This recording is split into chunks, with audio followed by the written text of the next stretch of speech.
Hey guys, welcome back to The Path of the Naturopath. I'm Mark Woodall from naturopathichealthandfitness.com. Okay, so first off, I apologize.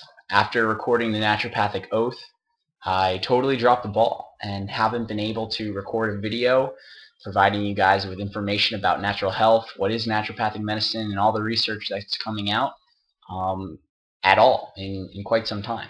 And I hope that's going to change with this new year. So with that done, let me talk to you about what I'd like to tell you about today. And we're going to talk about the principles of naturopathic medicine. We're going to talk about the second principle primarily, and that principle is first, do no harm. It's a simple principle, but I think that a lot of people don't think about it that much when they're selecting things that they should be doing to help people in medicine or other areas of health. It might interest you to know that in 2000, an article from the Journal of the American Medical Association by PhD researcher Barbara Starfield wrote that U.S. healthcare is the third leading cause of death in the United States, with an estimated 225,000 people dying each year from side effects of drug interactions, medications, and errors in the hospitals. Later, another PhD researcher, Gary Null, went on to actually take those estimates and try to figure out what the real number was. And when he did this, he found out that healthcare is the leading cause of death in the United States. In front of cancer, in front of heart disease, because those two always kind of go back and forth in terms of who most people think is the leading cause of death, but it's actually healthcare. So this is not in line with the principles of naturopathic medicines. First, do no harm. And I think it's time that we get back to that. It might interest you to know that another article in 2006, the British Medical Journal. So again, I'm quoting journals that if you were to tell these to people, they would probably say that these are pretty prestigious journals and they're not some offbeat journal that no one's ever heard of.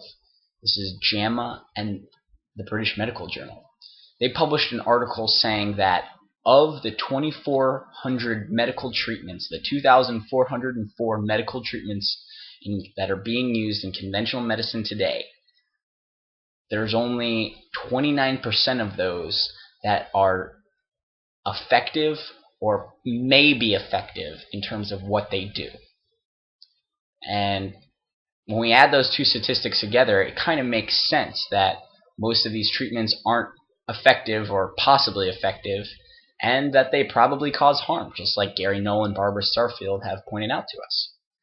So how do we use the principle of first do no harm in helping people or our patients or anything like that? What we can do is we can use the therapeutic order, okay? And by selecting these treatments that are the least harmful to the most harmful. Okay? There are times when you might need to put someone on a very powerful drug. If someone's on their deathbed and this is their only chance to live and they want to keep living, then that's what needs to be done. But for a lot of people, I think that we've missed the boat in understanding just how powerful the quote-unquote simple modalities of healing are. And so I'm going to use an article from Dr. Zeff, ND, on his therapeutic order of healing in the disease process. And he talks about 4 principles. And these 4 principles of restoring health and working with are: reestablish the basis of health, stimulation of the vis, we'll talk about the vis later on, tonification and nourishment of weakened systems, and correction of structural integrity.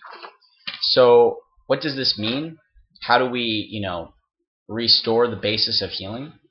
We might be able to do something as simple as constitutional hydrotherapy, okay, using hot and cold water.